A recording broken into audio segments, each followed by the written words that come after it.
जेलों में कैद सपा बसपा जितनी भी पार्टियां, जितनी भी बहुजनों की पार्टियां, आरएलडी, येडी, ओडी, शरद पवार उसे लेके जितने भी बहुजनों की पार्टियां, मैं बहुजनों की पार्टियों के चैलेंज देता हूं, आओ बहुजनों का महागठबंधन बनाए। क्यों नहीं बन सकता? संविधान बचाओ आंदोलन, अगर ये इसी तरह से संविधान बचाते रहे तो संविधान नहीं बचेगा, क्योंकि ये नारे जो हैं, ये नारे आरएसएस द्वारा दिए जाते हैं। हजार रुपए देकर के ये रिश्वत दे रही है बीजेपी और कांग्रेस के लोग सत्ता में आकर के। अब देखिए ना, 1 करोड़ लोगों को मध्य प्रदेश में रिश्वत की नीतियां बहुत बढ़िया हैं, रणनीतियों में हमने मात खाई है।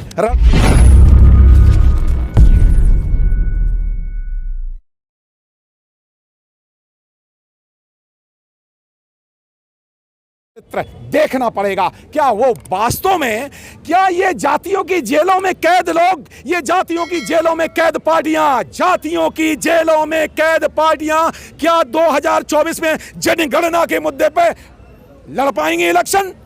ये जातियों की जेलों में कैद सपा बसपा जितनी भी पार्टियां, जितनी भी बहुजनों की पार्टियां, आरएलडी, येडी, ओडी, शरद पवार उसे लेके जितने भी बहुजनों की पार्टियां, मैं बहुजनों की पार्टियों के चैलेंज देता हूं कि ये इंडिया गठबंधन बीजेपी अरे भाई आओ, अलीपुर 26 अलीपुर रोड से आह्वान देता है अनिल कुमार, आओ बहुजनों का महागठबंधन बनाए। क्यों नहीं बन सकता? अनिल जी, जिस तरह से पूजा बाबा साहब कहते थे और मान्यवर काशीराम जी ने भी अक्सर जोर दिया कि जब तक आपकी सामाजिक जड़ें मजबूत नहीं होंगी तब तक आप राजनीतिक सत्ता हासिल नहीं कर सकते। इसी तरह से परम पूजा बाबा साहब ने सामाजिक जड़ों के साथ साथ में धार्मिक जड़ों पर भी काम किया और इस देश के लोगों को एक सच्चा, एक वैज्ञानिक धर्म दिया। लेकिन आज विडंबना है कि लोग सामाजिक आंदोलन तो कर रहे हैं लेकिन उस धार्मिक आंदोलन से बहुत दूर है। अभी सामाजिक आंदोलन नहीं कर रहे हैं, सामाजिक आंदोलन नहीं कर रहे, वो अपने धंधे चला रहे हैं, चंदे इकट्ठे कर रहे हैं, जय भीम की जयंतियां मना रहे हैं, वो सामाजिक आंदोलन नहीं कर रहे। सामाजिक आंदोलन सही मुद्दों पर होना चाहिए। जैसे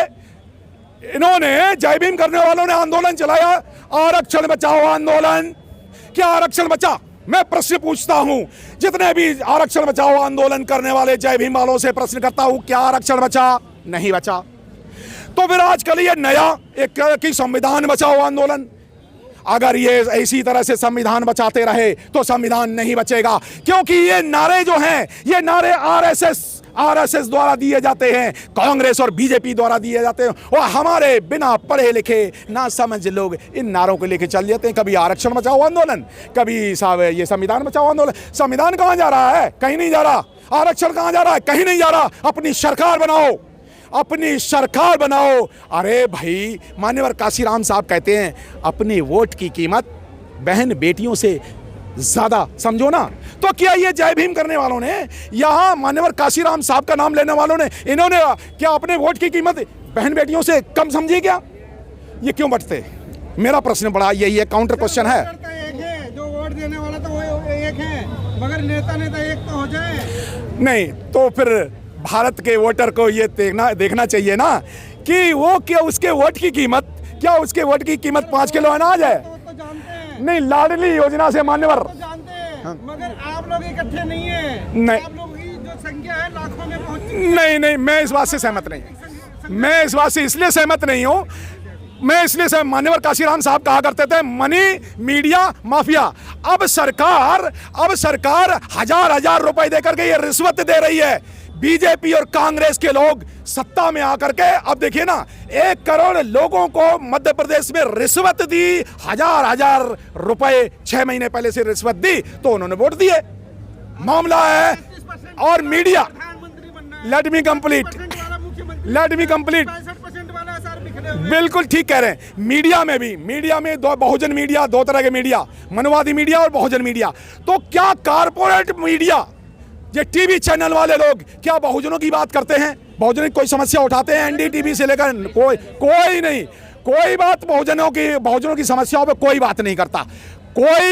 देखिए, मनी तो वो सरकार से ऐसे वोट देके खरीद लिया। दूसरा मीडिया, कारपोरेट मीडिया जो है वो कभी बहुजनों की बात नहीं करता टीवी पे। तीसरी बात रही अब ये बहुजन मीडिया, ये आप जैसे लोग, बहुत सारे ईमानदार लोग भी हैं, लेकिन इसमें भी कितने हैं जो सिर्फ बहुजनों की पार्टियों की बात करते हैं। कहीं बहुत सारे ऐसे यहाँ पे होंगे चैनल जो कांग्रेस के लिए भी काम कर रहे हो, और पूछिए उनसे, वो लोग हमसे पूछना चाहें पूछें, खासकर मैं कांग्रेस के लिए काम करने वाले यूट्यूब चैनल को, उन लोगों को आमंत्रित करता हूं मुझसे प्रश्न पूछे। टक्कर तो हमारी बीजेपी से है, कांग्रेस तो कहीं है ही नहीं, उसको क्यों कोसते हो बार बार? एक मिनट, कांग्रेस और बीजेपी, ये कांग्रेस और बीजेपी पार्टियां नहीं है, ना कांग्रेस ना बीजेपी ना आप, ये सारी आरएसएस है, आरएसएस की पार्टियां हैं।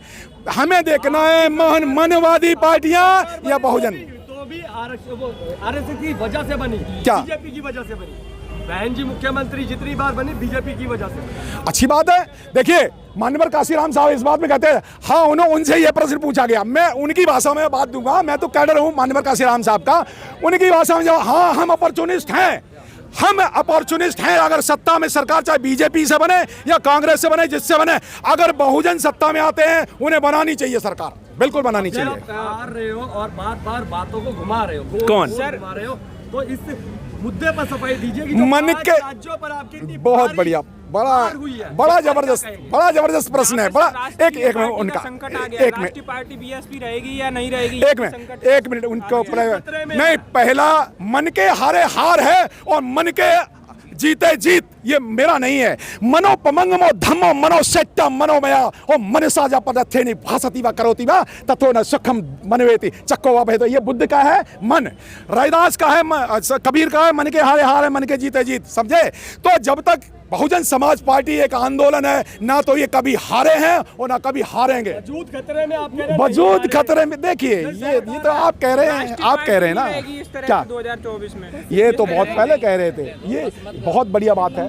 हाँ बहुत लंबा हो जाएगा, लेकिन फिर भी इनके प्रश्न का उत्तर नहीं, प्रश्न का उत्तर, बहुजन समाज पार्टी राष्ट्रीय पार्टी है और जानते हो कम से कम 12 स्टेट में, 12 राज्यों में एमएलए एमपी बनाए और मंत्री बनाए, 12 राज्यों में, जम्मू कश्मीर, पंजाब, दिल्ली, हरियाणा, राजस्थान, छत्तीसगढ़, मध्य प्रदेश से लेकर तमिलनाडु तक एमएलए बनाए हैं 12 राज्यों में। वर्तमान पे कब बात करेंगे सर? वर्तमान में रणनीतियां, हाँ ये एक अच्छा प्रश्न है और इससे मैं भागता नहीं।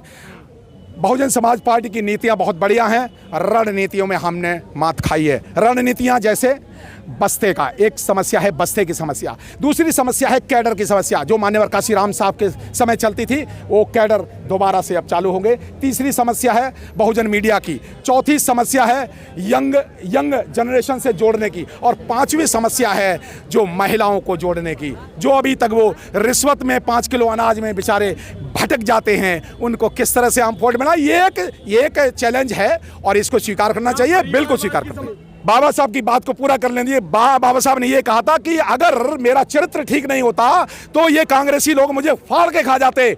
बाबा साहब का चरित्र इतना ज्यादा मजबूत था इसलिए डरते थे।